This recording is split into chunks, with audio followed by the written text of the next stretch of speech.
I've been almost exclusively using the Pixel 9 Pro since launch about 3 months ago, and let me tell you, it has been quite a ride. We have seen a ton of updates in Android 15, a major December feature drop, and some serious Gemini revisions that the people have been asking for. And from what we've seen from various reports so far, it seems like the Pixel 9 is doing quite well. We've mentioned in the past that Google is seeing strong demand for the Pixel 9 during a Q3 earnings call. We also talked about how the Pixel 9 Pro XL managed to join the top 10 best-selling smartphones in the US for Q3 2024, and overall, it seems like the general reception is higher than ever for Pixel devices, all during a time where the competition is underperforming in some aspects. Needless to say, it definitely seems like Pixel is on a roll, and in this video, I want to show you how much the 9 Pro has changed since launch. First up, let's dive into all the new features we've gotten over the past few months. This is honestly my favorite part of doing these long-term reviews because there's always so much to uncover. As we know, Google definitely loves their software. The December feature drop was the most recent update, bringing us over a dozen new additions. The most impactful is optimizations to Pixel screenshots that make them work more seamlessly with other Google products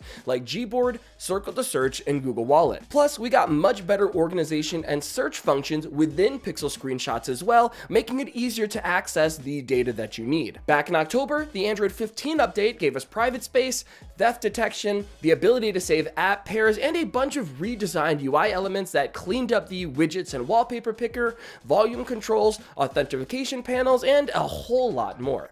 Basically, this update enhanced a lot of existing features, optimized performance, and polished Android to be a more mature experience. On top of that, the October feature drop gave us an underwater photography mode, a revamped thermometer app with a simpler UI so it's easier to use, and a really cool tap to cast feature if you're rocking the Pixel tablet, amongst other things. And lastly, Gemini has gotten a ton of updates over the months as well. I'm actually working on a deep dive because there's been a ton of new features to talk about, but to give you a quick summary, Gemini can now access device utilities to control your phone, which was a major request within the Android community when it first launched. So now you can ask Gemini to turn on and off the Wi-Fi, the Bluetooth, change volume controls, turn on the flashlight, or anything of the sort. And they've also added extensions for critical phone functions like messages, phone calls, and WhatsApp. This means you can give commands like, quote, text dad saying I'll get the mail, or have Gemini make calls on your behalf.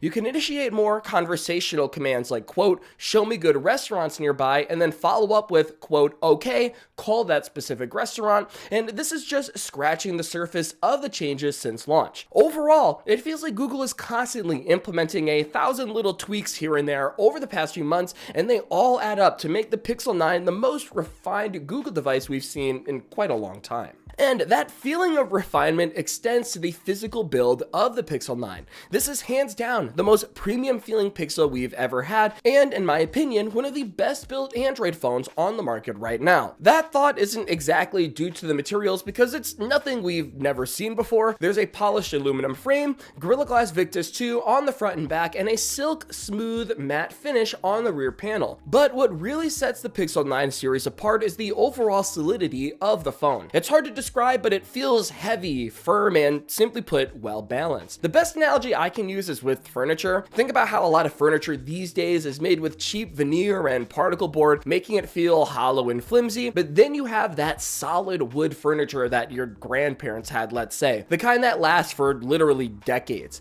That's the difference I feel with the Pixel 9. It's sturdy, substantial, and has good attention to detail, from the firm, clicky buttons to the matte finish on the visor, which, by the way, is a huge improvement over the scratch-prone glossy visor on the previous Pro models, and of course, those flat side rails and boxy shape give it a more mature business-class feel compared to the cute and cozy Pixel 8 series. As a whole, I feel like I can't say it enough, but I'm a huge fan of the build, and honestly, I don't know how Google is going to top this for the Pixel 10. General software is another area where the Pixel 9 is simply solid. Like I said earlier, it seems like Google is constantly making a ton of tiny improvements across Android and all of their Google apps, and it's resulted in this incredibly refined Pixel experience. Personally, I love how Google focuses on having features work seamlessly in the background without me needing to do anything. Because of that, I'm actually using a lot lot of features that I might not have used otherwise. Now playing is a classic example, as it automatically detects music in the background and saves a history that I can check out later. Call screening answers calls on my behalf and only connects me with the ones that are actually worth my time. Pixel Screenshots meticulously organizes all of my screenshots, saving me the trouble of having to do it myself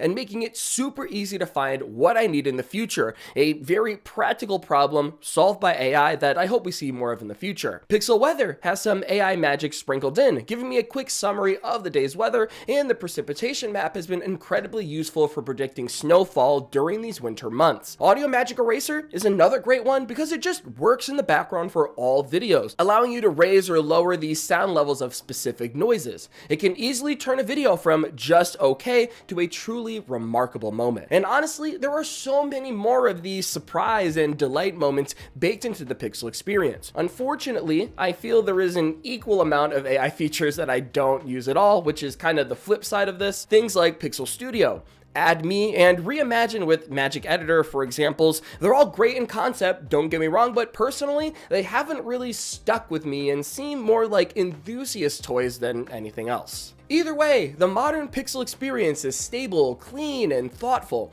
It's a strong aspect that keeps me coming back, and I find myself missing it when I try out other manufacturers like Samsung or OnePlus maybe. Don't get me wrong, it's still lacking in the customization department, and it doesn't have the massive wealth of features that One UI has, but if you can temper your expectations and know that ahead of time, I think it's a really easy operating system to fall in love with. Now, let's talk about performance in general, and that starts with the ever so notorious Tensor platform, the main power source behind all these amazing software features I just talked about. To be 100% honest with you, I haven't had a single issue with the Tensor G4. Actually, there is one caveat, I guess. I can't max out some of the most demanding games like Genshin Impact or Warzone Mobile, but hey, I have a gaming PC for that, so I'm not really worried in the slightest. With previous Tensor chips, I always had to go out of my way to point out the issues, mostly related to the device overheating to the point where thermal throttling would kick in and affect performance. Because of that, I always had to be mindful of my usage to some degree. Bring a charger, just in case. Make sure I'm topped up,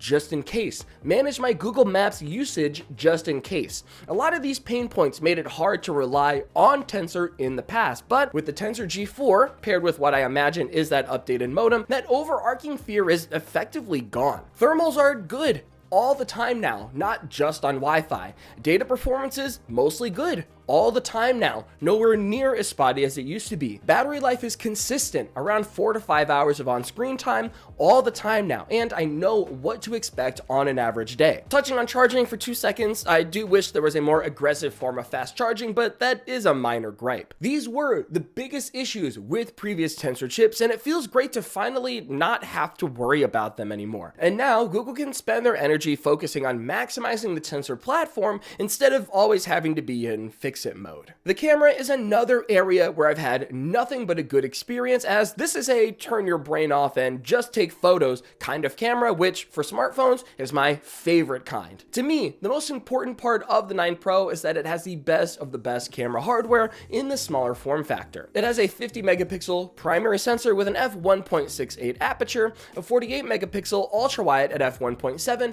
and a 48 megapixel telephoto at f2.8 with a 5x optical zoom. Whether it's long distance zoom photos, ultra wide shots in daylight or low light, or just your average everyday point and shoot photo, most people will find this camera system super reliable, and I don't know what it is, but there's something super satisfying about having all 3 lenses be flagship quality, as I'm constantly switching between ultra wide, primary, and telephoto depending on the situation. And of course, Pixel is known for having a healthy amount of camera features. Video Boost is one of my favorites, as it brightens video and massively improves stabilization. It's perfect for when you're trying to get the best possible footage and have time to upload it to the cloud. The camera's manual light mode makes it easy for anyone to tweak settings without having to be a photography expert, and astrophotography is a mode that I use here and there, but it's incredibly underrated for capturing gorgeous starry skies very easily. I will say there are a few issues that I've encountered with this camera. For example, with nighttime photos, I find there tends to be a ton of lens flare with background lights. It's a reoccurring issue that can actually ruin or at the very least make some nighttime photos super distracting. It's particularly frustrating because this camera is really good at taking low light photos, but if there's a random background light you didn't account for, it can really mess up the shot. Another small issue is that the transitions between lenses while zooming